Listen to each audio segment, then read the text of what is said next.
Assalamualaikum warahmatullahi wabarakatuh. Halo semuanya, kembali lagi ke channel YouTube aku. Halo, perkenalkan nama saya Milati Ramadan M dengan NIM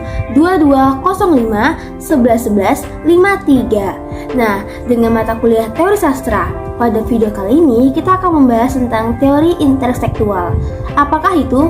Nah, jangan lupa simak sampai akhir ya. Nah, teman-teman, pada video kali ini adalah video lanjutan dari video sebelumnya mengenai teori resepsi sastra. Nah, sebelum lanjut memahami teori ini, kita akan jelaskan terlebih dahulu. Nah, ternyata karya sastra kapanpun ditulis tidak mungkin lahir dari situasi kekosongan budaya.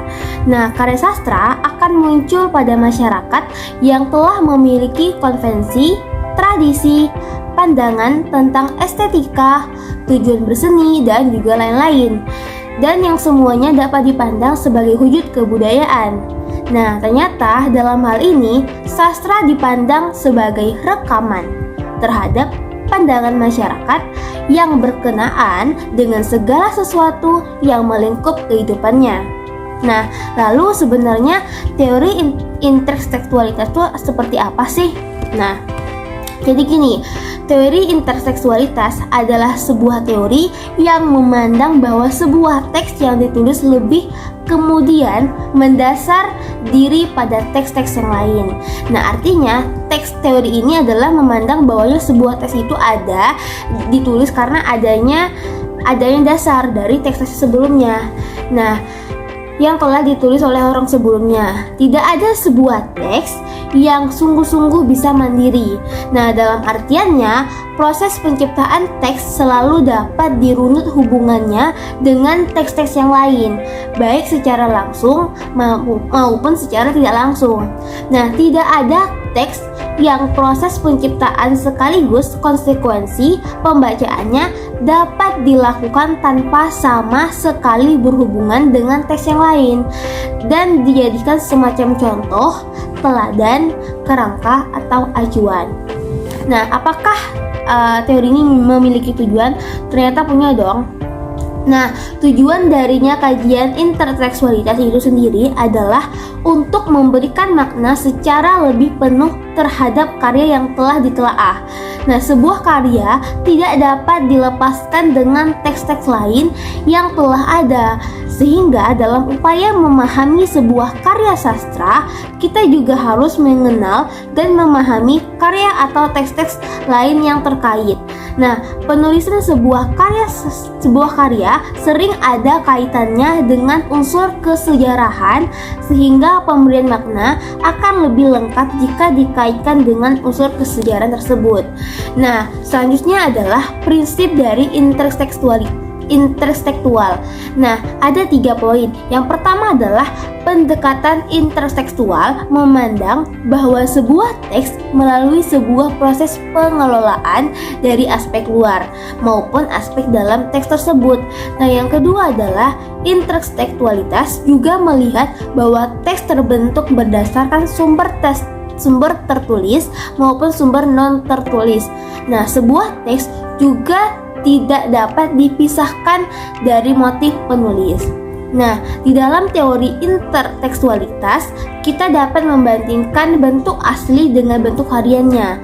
Contohnya dari novel yang difilmkan, ada 3 hal. Yang pertama adalah ada bagian-bagian yang dihilangkan seperti di novelnya ada seperti ini, nah di filmnya tidak dimunculkan atau tidak ditampilkan atau tidak ditayangkan.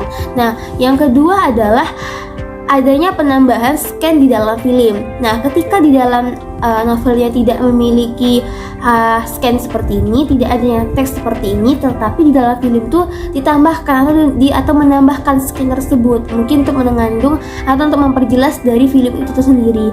Nah, yang ketiga adalah variasi baru.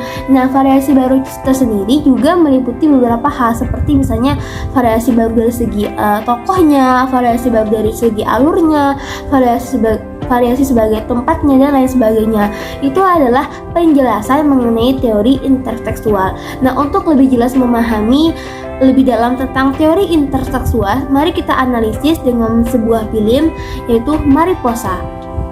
Untuk lebih mudah memahami teori intertekstual, mari kita perbandingkan antara novel Mariposa karya Hidayatul Fajriyah dengan film Mariposa karya sutradara Fajar Bustami. Novel Mariposa diadaptasi menjadi film Mariposa karena isi novel mewakili kisah anak muda masa kini yang berusaha untuk mendapatkan cinta dari orang yang mereka cintai, meskipun berulang kali ditolak. Nah, merekalah yang berusaha mendapatkan cinta itu. Novel Mariposa bukan hanya tentang cinta, tetapi juga tentang persahabatan para tokoh yang sangat kuat. Nah, selain persahabatan, novel Mariposa ini juga menggambarkan kekerabatan keluarga tokoh utama, Acha dan Iqbal, memberikan dukungan yang tak tergoyahkan untuk hal-hal yang diinginkan Acha dan Iqbal meskipun ada perbedaan. Nah, novel Mariposa merupakan karya pertama dari Hidayatul Fajriyah atau Luluk HF yang terbit pada tahun 2018 dengan tebal buku 482 halaman.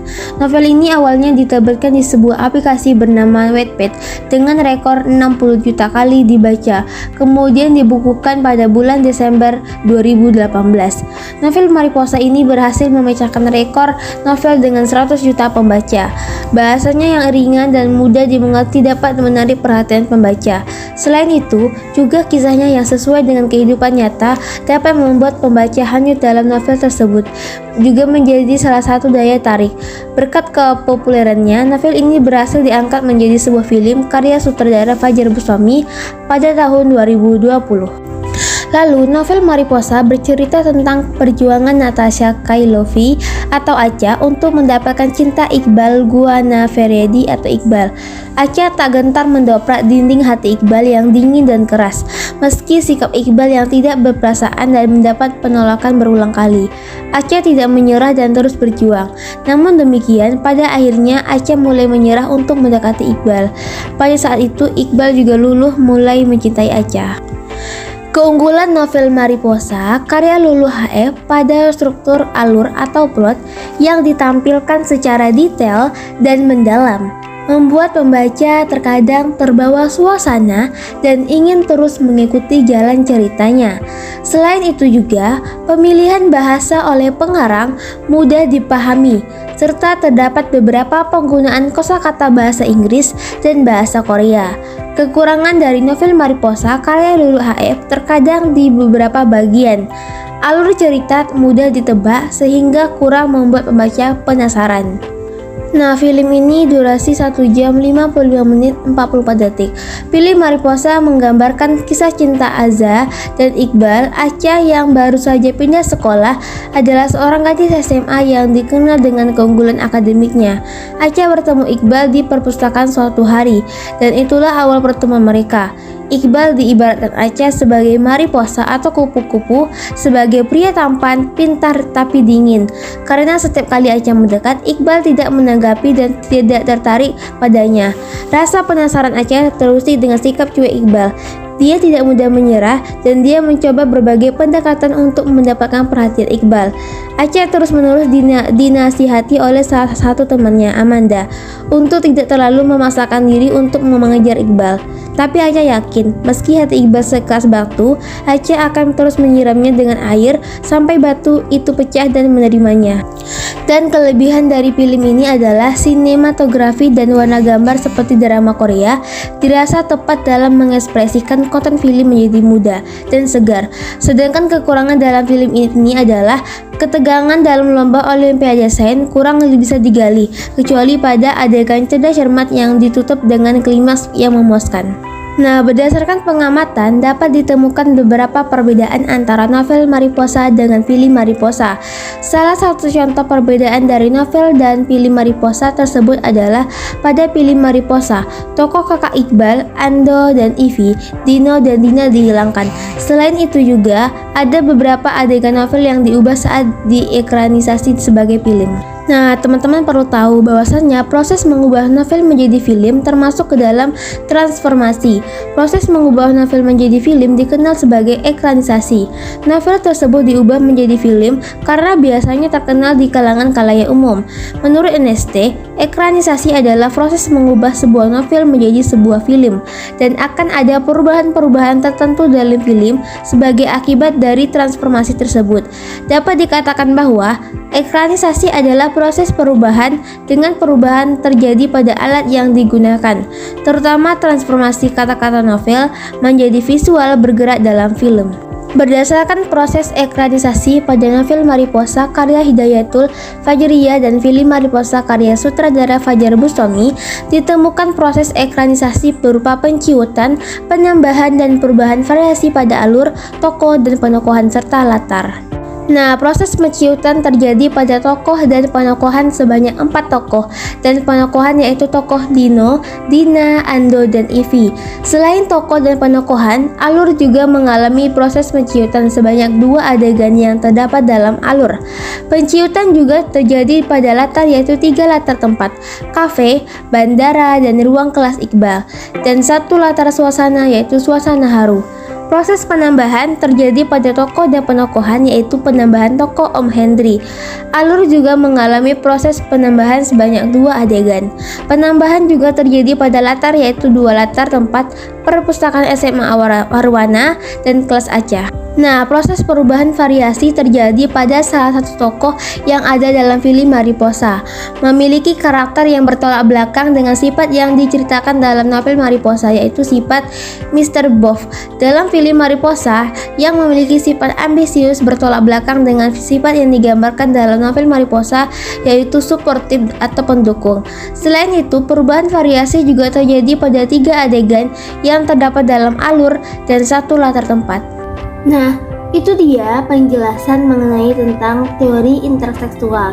Nah, semoga adanya penjelasan ini teman-teman lebih mudah memahami apa sih itu teori intertekstual. Nah, semoga teman-teman bisa menganalisisnya ke dalam sebuah novel dan juga sebuah film. Dan sampai jumpa di video berikutnya.